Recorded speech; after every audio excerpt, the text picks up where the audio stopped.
जय हिंद जय भारत। आप देख रहे हैं अजय भारत मीडिया, जहां हम बनते जनता की आवाज़। खानसा गांव के अंदर लगे हुए शराब के ठेके को हटाने के लिए पूरा गांव एक हो गया है, लेकिन सरकार के कानों पर जूं नहीं रेंग रही है। कहा जा रहा है कि इस प्रशासन इस ठेके को खुलवाने के लिए पूरा प्रयासरत है, लेकिन बावजूद इसके गांववासी एक कदम भी पीछे हटने को तैयार नहीं है। पुलिस बल के द्वारा यहां पर ठेके को सामने लोगों को हटाने के लिए कोशिश की गई, लेकिन बावजूद इसके यहाँ से ठेके के सामने बैठे हुए लोगों को हटाने में कामयाब नहीं हो पाया प्रशासन। अब देखना यह है कि आखिर होगा क्या। आने वाला समय ही बता पाएगा कि जीत किसकी होगी, प्रशासन की होगी या गांव वालों की होगी। वैसे हमेशा यही कहा जाता है कि गांव से और राम से पार नहीं बसाती है, लेकिन इस बार लगता है प्रशासन से पार बसाई जाएगी या नहीं, ये तो समय ही बताएगा। देखिए ये खास खबर हमारे साथ में। धन्यवाद। जय हिंद जय भारत।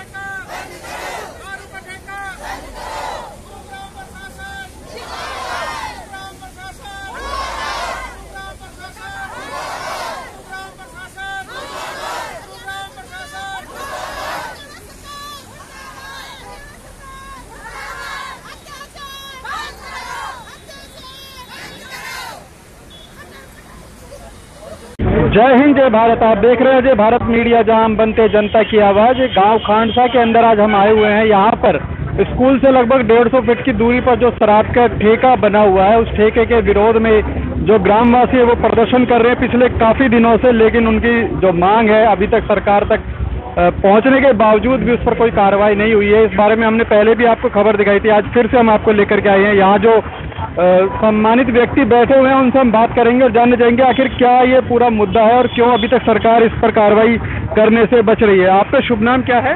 राम राम जी सभी ने। मैं सोनू गोड गुड़गांव से थी। अच्छा, ये मुद्दा जो है इस प्रकार का है कि पहली तो बात यदि कहीं किसी भी गांव की परिधि में कोई भी ठेका खोलेगा तो पंचायत से इजाजत लेनी पड़ती है जी।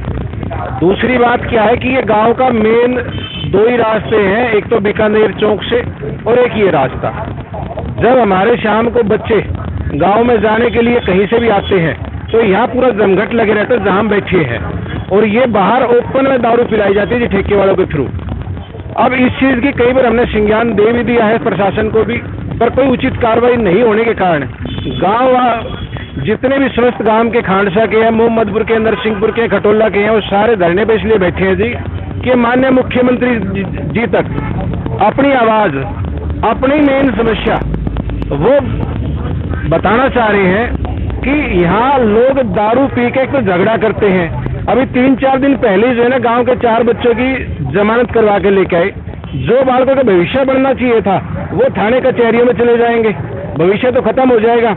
दूसरा क्या है कि जब आदमी शराब पी के किसी के घर के सामने भी बाथरूम करेगा, गाली गलौज करेगा, अश्लील हरकतें करेगा, तो देखो जी किसी पे सहन नहीं होता, वो एक नया और झगड़ा होता है। यहाँ पास में एक हमारे पंडित जी का मकान है जी, जो अपाहिज भी है, उसके 3 बच्चियाँ हैं। लोग सरेआम यहाँ बैठ के जो है पेशाब करें, गाली गलौज करें, उस गले भी कई बार झगड़ा हो लिया। हमारे ओमवीर प्रधान जी बैठे हैं जी, पिछले 20 सालों से प्रधान है यूनियन के। इनके यहाँ फादर की मूर्ति लग रही है जी, शेर दारू पी के मूर्ति के ऊपर पेशाब कर देते हैं। तो ये इस प्रकार की समस्या है। मैं माननीय मुख्यमंत्री मनोहर लाल जी से आग्रह करना चाहूंगा समस्त ग्रामवासियों की तरफ से कि इस पर जल्दी से जल्दी इसको संज्ञान में ले, इस पर उचित कार्रवाई करने का एक आश्वासन दे दी। धन्यवाद आपका हमसे बात करने के लिए। सर आपका नाम बताइए और क्या कहना चाहेंगे आप इस बारे में? सतपाल प्रधान, गांव खानसा। भाई यहाँ पे ये ठेका रहना ही नहीं चाहिए, क्योंकि यहाँ पे हमारा गांव का सारा समाज का रास्ता यहीं से ही है, और यहाँ से ये रास्ता है तो यहाँ से ये ठेका हटना चाहिए। 500 मीटर इधर जाए या 500 मीटर इधर जाए, यहाँ से हटना चाहिए। मेन चौराया है ये गांव खानसे का, तो यहाँ पे ये ठेका नहीं रहना चाहिए। तो ठेका हटवाने के लिए बात हो रही है पिछले काफी दिनों से। ठेका एक कारण और भी है, हमारे जितने भी बच्चे स्कूल में जाते हैं यहाँ मेन स्टैंड है, किसी हर स्कूल के बस स्टैंड है, ये हर स्कूल की बसें यहीं उतरती हैं, यहीं से बच्चों को लेके जाते हैं, यहीं बच्चों को ड्रॉप करके जाते हैं। कई बार क्या होता है कि दिन में ही दारू पीते हैं लोग, तो हमारे जो बच्चे हैं वो तो स्कूल में जाने से भी डरने लगे हैं, क्योंकि शराबी से हमेशा हर कोई 50 गज की दूरी बना के चलता है। अब किसी की बच्ची अकेली है, वो यहाँ उतरेगी तो वो डरती है आज जाने के लिए। दूसरा क्या है कि यदि कोई भी भिवाड़ी से या मानेसर से शाम को आता है, देखो आज जो है वैसे तो सरकार कहते है कि औरतों को 50% आगे हर चीज में आरक्षण मिल रहा है। अब एक घर की बहू बेटियां कहीं नौकरी भी करने जाती हैं तो उनका मेन यही है जो उतरने का, और वो शाम को यहाँ इस प्रकार का माहौल होता है कि वो उतरते समय भी डरती हैं। वो या तो यहाँ से 2 किलोमीटर आगे उतर के वहाँ से ऑटो लेकर जब अपने घर पहुँचती है, तो ये बहुत बड़ी समस्या है जी। तो सरकार को इस पर जल्दी से जल्दी इस पर संज्ञान लेना चाहिए जी इसको। सोनू गौड़ जी, अगर ये आपकी मांग अभी नहीं मानी गई है तो इसमें आपको क्या लगता है कि कितना समय लग सकता है और क्या इस बारे में आगे हो सकता है? नहीं, एक मांग कोई इस प्रकार की नहीं है, ये तो पूरे कई गाँव की समस्या है और ये तो सरकार को माननी ही पड़ेगी जी। ये कोई इस प्रकार का धरना नहीं है कि किसी एक आदमी अपने निजी स्वार्थ के लिए यहाँ बैठा है या कोई किसी गांव समाज की, ये तो समस्या है जी मेन मुद्दे। और ये ठेका जो है ये इनलीगल है। वैसे तो गांव की परिधि में जब कोई ठेका खुलता है तो पंचायत से उसकी परमिशन लेनी पड़ती है, इसकी कोई परमिशन नहीं है जी। धन्यवाद आपके गौड़ साहब। धन्यवाद जी।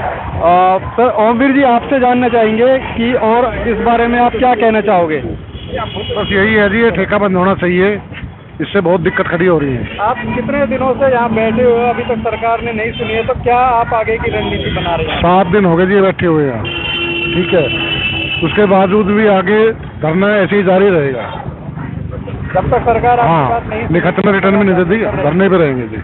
जयवीर मेरा नाम है, खानसा गांव का निवासी हूँ मैं। लड़के आते गुड़गांव से, यहाँ एक खोखा पानी का, उसमें सिगरेट वगैरह भी रखी है। लड़के ने पानी मांगा, उससे गर्मी ज्यादा आ रही तेरे अंदर, वो नहा रही है, तो निकाल दो गर्मी, निकाल दे गर्मी। लड़के के सिर पर झापड़ मारा, तो उसने 2 डंडा मारे हाथ पे, उसने कर दिया फोन पीछे से, लड़के आगे झगड़ा हो गया फिर यार। अब कोर्ट में केस है, जमानत कराई हमने उनकी। तो क्या चाहते हैं आप इसी गाँव के निवासी हैं? इस ठेका न हटा दो, गाँव का निवासी हम, और कुछ ना थी हमने, तो यहाँ तो और ज्यादा भी हो जाएगी। कि आप धरने पर भी बैठे हुए, आपने बताया कि बच्चों के साथ में इस तरह से झगड़ा भी हुआ है। हाँ। सरकार ने अभी तक सुनी नहीं है, तो कुछ आगे भी क्या नहीं कार्रवाई सुनी, कुछ करने भी की नहीं उम्मीद सुनी, कोर्ट कार्रवाई कर रखी सरकार तो हमारे साथ में। हाँ जी, प्रशासन ही। सुदेश राघव सरपंच, और हम राम के वंशज है। मोदी जी नु गए बेटी बचाओ बेटी पढ़ाओ, ये मोदी जी हम राम के वंशज है। सरकार कान खोल के सुन ले, हम नहीं हटेंगे यहाँ से और हम पलट देंगे सरकार को, इतनी ताकत हमारे अंदर है। हम हिंदुस्तान में 30% है। अगर सरकार नहीं सुन रही है, मोदी जी से भी कह रहा हूँ और खट्टर से भी कह रहा हूँ मैं, और राम के वंशज है हम, अयोध्या का निकाल है हमारा। ये तो ठेका है, हमने तो अच्छे अच्छे सुरवीरों को पानी पिला दिया। तो क्या लग रहा है कि अगर सरकार कब तक सुन जाएगी आपकी? ये सरकार सुनेगी, सरकार झुकेगी। हाँ, कोई ऐसी चीज है जो गाम राम का आगे ना झुकती हो? बिल्कुल सही बात है। हाँ, झुकेगी, सरकार को झुकना पड़ेगा। अब वोट आ रहे हैं, हम फतवा जारी कर देंगे, हम भी, ये मुसलमान फतवा कर रहे हैं, हम भी तो करेंगे फतवा जारी, बीजेपी को वोट नहीं देंगे फिर। मेरा नाम अवनीश राघव है जी, रिंकू प्रधान के नाम से जानते हैं, गांव खांडसा का रहने वाला हूँ मैं जी। और ये ठेका का जो प्रदर्शन चल रहा है जी, कोई हमें ये शौक नहीं है, सब काम धंधे वाले आदमी हैं, और जिनके लाख 10 लाख रुपए किराया आ रहा है वे भी बैठ रहे हैं। और ये अफवाह फैलाई जा रही है कि भाई ये खांडसा के जो मौजूद आदमी है, जो 80 साल की बुढ़िया बुजुर्ग और जो बैठे हैं, ये सब बिकाऊ हैं और धरने पे है ना, किसी के षड्यंत्र के द्वारा ये चलाया जा रहा है। ये बिल्कुल निराधार है और ये इसका कोई भी अर्थ नहीं बनता, और हमारी बात को प्रशासन सुन नहीं रहा है। प्रशासन ने आज भी ये अल्टीमेटम दिया है, या तो खाली कर दो या फिर फोर्स भेज के आपको लठ मार के भगाया जाएगा। और हमने उनको ये बता दिया है कि भाई इस नरक से रहने से बढ़िया है कि हम जेल में चले जाएं, या हम अपनी इच्छा मृत्यु का, हमें डीसी साहब हमें परमिशन दें कि भाई हमें इससे बढ़िया मरना अच्छा लग रहा है। क्योंकि हम नरक की जिंदगी जी रहे हैं, या टॉयलेट करना एक आम बात होगी। किसी के घर के सामने अगर कोई टॉयलेट करेगा और बहन बेटी उस घर में रह रही हो, तो हमारे ऊपर, आपके ऊपर क्या बीतेगी? हमारा जीना ही धिक्कार है। अगर बहन बेटियों की रक्षा में अगर हम ये कदम ना उठा पाए, हम किसी भी कीमत पे मरते दम तक भी नहीं हटने वाले। प्रशासन को जो जुल्म ढाने डाले, मतलब 200 साल अंग्रेजों ने राज करा, अब ये पूछ रहे हैं कि भाई जैसे 3 साल से था जब से क्यों नहीं बोले? भाई ये अगर यही पत्रकार पहले होते जो बोल रहे हैं तो ये 200 साल अंग्रेज थे, जब अगर पत्रकारिता करते तो ये कहते 200 साल हो गए और कर लेंगे 100 साल गुलामी हमारे लिए मंजूर। तो इनका खून ही खराब हो चुका है। एक बुजुर्ग आदमी को उल्टा सीधे सवाल कमेंट करके वो फंसा लेगा। मन्नू मेहता बिका हुआ आदमी मेरे पास फोन करता है कि भाई कैसे भी इसका रिजोल्यूशन करवा दे, पैसे चाहिए पैसे ले ले। हमने बताया भाई गांव समाज पंचायत का काम है, बिल्कुल भी 1 लाख तक भी हम इस धरने को जारी रखेंगे जब तक हमारी मांगे पूरी नहीं होंगी। घर के आसपास कभी भी किसी भी कीमत पे यहाँ ठेका नहीं चलने दिया जाएगा। अपने जीते जी ऐसा कभी भी संभव नहीं होने देंगे जी। अवनीश जी आप बिल्कुल सही कह रहे हैं कि लेकिन नॉर्मली क्या होता है कई बार कि जैसे कि आपने बताया भी जाता है कि गांव से और राम से पार नहीं बसाई जाती, तो बिल्कुल सही बात है कि अगर सारे गांव वासी इस ठेके के विरोध में है तो ये हटना चाहिए। लेकिन बावजूद इसके आप कह रहे हैं कि डीसी साहब आपको ये बोल रहे हैं कि भाई यहाँ से हट जाओ, नहीं तो फोर्सफुली आप लोगों को हटाया जाएगा। तो ऐसे में क्या रणनीति आप लोगों की तरफ से अपनाई जाने वाली? उन्होंने बताया कि ड्यूटी मजिस्ट्रेट नियुक्त कर दिया है और भाई फोर्स के द्वारा आपको हटाया जाएगा। तो हमने ये भी बता दिया है कि भाई अगर शराब के लिए, इस गुंडागर्दी को बढ़ावा देने के लिए अगर सरकार ऐसा काम कर रही है, प्रशासन ऐसा काम कर रहा है, तो ऐसे जीने से हमारा भी धिक्कार है। भाई जो जुल्म ढाने हम तैयार बैठे हैं, बिल्कुल मार दो, बिल्कुल हम हटने वाले नहीं है। यहाँ दारू का ठेका बिल्कुल 1 लाख तक नहीं चलने देंगे। हमने ये हमारे गांव में कोई नेगेटिव ये बातें भी फैलाई जा रही है कि वहाँ तो 10 लोग बैठे हैं, 20 लोग बैठे हैं, कोई आ रहा है, कोई खाना खाने जा रहा है, कोई आ रहा है, एक बार आके तो दिखाओ और टक्कर लेके दिखाओ गाँव की। अगर हमें यहाँ से उठा दे तो हम भी बेकार है। फिर यहाँ जब हमारी बहन बेटियों की रक्षा नहीं हो पा रही है, हमारे साथ जो जुल्म हो रहा है, आने वाली पीढ़ी क्या कहेंगे हमारे लिए? हमारे बच्चों के रिश्ते होने मुश्किल हो रहे हैं। ये कहते हैं कि तुम्हारे तो गांव में घुसते ही नशा शुरू है, कोई वहाँ पढ़ा है, कोई इधर पढ़ा है, कोई उधर पढ़ा है, कोई बाहर का आदमी पढ़ा हो, लेकिन कोई अगर 100 किलोमीटर दूर से यहाँ आएगा तो यही कहेगा खांडसा के लोग तो दोपहर में 11 बजे भी धूप में दारू पी के पड़े हैं। तो हमारा तो सारा ही औचित्य ही खराब हो रहा है, सब कुछ सिस्टम ठेके की वजह से खराब हो रहा है जी। इसको कहीं भी ले जाओ, हमें कोई दुश्मनी थोड़ी है, हम हरियाणा से थोड़ी हटवा रहे हैं, हम गुड़गांव से नहीं हटवा रहे। हम ये कह रहे हैं जी हमारे गाँव में हमारे घरों को बकस दो। ब्राह्मण फैमिली है सारी हमारे पीछे, इतने भगत लोग हैं। सुबह 4 बजे से बड़ी बुजुर्ग महिलाएं मंदिरों में जाती है, शिवालय में जाती है, अपना धर्म पूजने जो भी सिस्टम है वो करती है। रास्ते में ठोकर लगती है शराबियों के, कोई पेशाब करके पड़ा है, कोई लेटरिन करके पड़ा है। अब उनको सुबह पार्टी डालो, पहले उनको शुद्ध करो, फिर मंदिर में जाओ। हम किस कल्चर में जी रहे हैं, कौन सा धर्म अपना रहे हैं? और सरकार हमारी सनातन धर्म की बात कर रही है, वो कहाँ जा रहा है? हम तो इतने खराब हो चुके हैं कि हम ना तो उनकी बुराई कर पा रहे और ना हम अच्छाई कर पा रहे हैं। लेकिन हमारा साथ देने वाला शिवाय गांव राम के कोई नहीं दिख रहा। और जो भ्रांति फैला रहे हैं, अगर भाई हम यहाँ 10-20 लोग हैं फैलाना है, एक बार चेक करके देख लो जी हमारी पावर। और हम किसी भी कीमत में यहाँ से नहीं हटेंगे, हम किसी को कोई हानि नहीं पहुँचा रहे और आराम से शांतिपूर्ण तरीके से प्रदर्शन कर रहे हैं। ये हमारा मौलिक अधिकार है और हम इससे पीछे बिल्कुल नहीं हटेंगे जी। धन्यवाद। मैं गाँव नरसिंहपुर से सुशील भाटी RWA का प्रधान हूँ जी। हमारे यहाँ का रोज का आना जाना है। हमारे यहाँ से जो भी गाड़ियाँ, जो भी सिस्टम जैसे भी आना जाना होता है, उसकी वजह से पूरा रोड जाम होता है, बड़ा परेशान है। और जो ये संस्था चली हुई है, इसमें गांव की तरफ से पूरा सहयोग रहेगा और आगे भी जैसे भी इनकी रणनीति होगी उसमें पूरा सहयोग करेंगे और जो भी कार्य होगा उसे सफल करेंगे। तो कहा जा रहा है कि मतलब फोर्सफुली इन लोगों को यहाँ से हटाने की बात भी प्रशासन के द्वारा कही जा रही है। ऐसे में आप लोगों का क्या सहयोग रहेगा? गाँव का सहयोग ये रहेगा जी, हमारे करीबन 5 से 6-7 गाँव इकट्ठे हैं। अभी तो एक ही गाँव बैठा है। अगर एक पंचायत होगी उसके बाद में हमारा जैसे उन्होंने प्रशासन ने दिया है इस तरह का अलर्टमेंट, इस तरीके का आज या कल शाम कल सुबह तक हम भी एक अलर्टमेंट जारी करेंगे। हम जो भी हमारे यहाँ के 10-12 गाँव होंगे उनकी एक बड़ी पंचायत करेंगे और पूरे गाँव का सहयोग रखेंगे। ये तो रोड की वजह से हम इतना बड़ा प्रदर्शन नहीं करना चाहते। अगर प्रदर्शन करना चाहेंगे तो फिर हम और तरीके से प्रदर्शन करेंगे जी। बिल्कुल आप सही कह रहे हैं कि यदि प्रदर्शन यहाँ पर रोड की वजह से ज़्यादा नहीं करना चाहते हैं, हाँ चांस हो जाते हैं। तो बहुत बढ़िया। तो देखा आपने, गांववासी जो हैं वो प्रशासन के साथ में हैं। वो चाहते हैं कि प्रदर्शन को उग्र ना किया जाए, कम से कम लोग बैठे रहें, ये बताने के लिए कि वो इसके खिलाफ हैं, लेकिन प्रशासन के खिलाफ नहीं है। और यदि प्रशासन फिर भी उनसे उलझना चाहता है तो वो उस बारे में पीछे नहीं हटने वाले हैं। धन्यवाद। जय हिंद, जय भारत। ये बोलना चाहते हैं कि हमारे गांव के अंदर ये ठेका खुला हुआ है, मेन स्टैंड पे खुला हुआ है, और जिससे यहाँ पे सभी बसें वगैरह सब आती हैं और यहीं स्टैंड पे हमारा उतरना होता है। लेकिन ये मतलब मेन हाईवे पे है, यहाँ रोज एक्सीडेंट होते हैं, रोज ही ना छेड़छाड़ होती है महिलाओं के साथ में। और हमारे बच्चे क्या सीखेंगे? दारू पी के बच्चे, जवान बच्चे मर रहे हैं, जिनकी किडनी लिवर फेल हो रहे हैं। और हम ये नशा मुक्त, वैसे सरकार बोलती है कि नशा मुक्त करो, नशा मुक्त कहाँ से करें जब ये दारू के ठेके इतने खुले पड़े हैं। ये सरकार की कहाँ की न्याय है? और सरकार 10 दिन हो गए हमें धरने पे बैठे हुए, सरकार एक भी बंदा यही यहाँ पे नहीं झांक रहा, ना कोई नेता ना कोई और ना कोई विधायक यहाँ पे नहीं आ रहा कोई भी।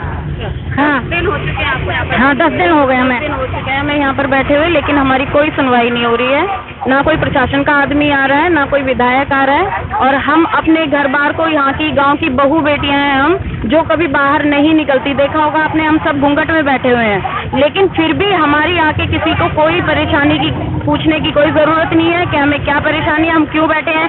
40-42 टेम्परेचर में यहाँ बैठना, कोई बैठे तो उसे पता चले कि क्या दिक्कत हो सकती है। शारीरिक तौर पर औरतें बीमार हो रही हैं, जो बुजुर्ग 80 साल की महिलाएं यहाँ पर बैठी हुई हैं, उनको प्रॉब्लम हो रही है, लेकिन फिर भी वो हमारी दादी है, हमारी चाची है, हमारी ताई है, वो सब यहाँ पर बैठी हुई है। किस लिए? कि हमारा जो आने वाला समाज है, हमारा जो आने वाले बच्चे हैं, युवक हैं, वो सुधर सके और समाज के लिए कुछ अच्छा काम कर सके। क्या दारू पीने वाला कोई समाज के लिए अच्छा काम कर सकता है? तो ये हम प्रशासन से चाहते हैं कि आखिर वो हमारी बातें क्यों नहीं मान रहे। हमने ऐसी क्या चीज मांगी है उनसे? हमारी सिर्फ इतनी ही दरखास्त है कि इस ठेके को यहाँ से हटाया जाए। हमारी किसी से व्यक्तिगत दुश्मनी नहीं है, हम सिर्फ यहाँ से ठेके को हटाना चाहते हैं।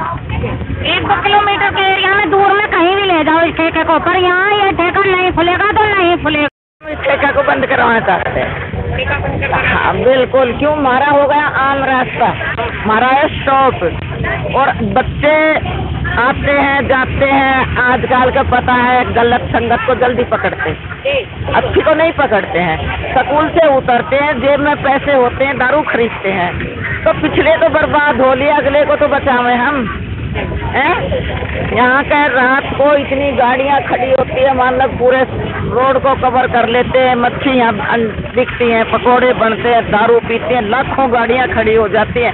इधर से जाने वाले को सर्विस लाइन नहीं मिलती रात को। अगर रात को हमें दूध की जरूरत पड़ जाए तो हम यहाँ करके निकल नहीं सकते। गाड़ियाँ में आते हैं बच्चे नए नए, दारू पीते हैं, हाथ में हाथ डालते हैं, छोटे छोटे कपड़े पहन कर रोड पे डांस करते हैं। बताओ ये कोई अच्छी बात है? ये तो हमारा तो समाज बिगड़ जाएगा। अब देखो, या तो ये राम गाम इसको बंद करवा दे, और नहीं तो फिर ये औरत खड़ी होंगी। आप कहने कहीं भी किसी भी देश की जो ताकत होती है वो उसका युवा होता है, और यहाँ उस युवा को भटकाव की तरफ अग्रसर किया जा रहा है। अगर सरकार इस ठेके को बंद नहीं करती है तो आप समझ सकते हैं कि यूथ के प्रति उसकी क्या जिम्मेदारी है, वो खुद सरकार ही जाने। जय हिंद।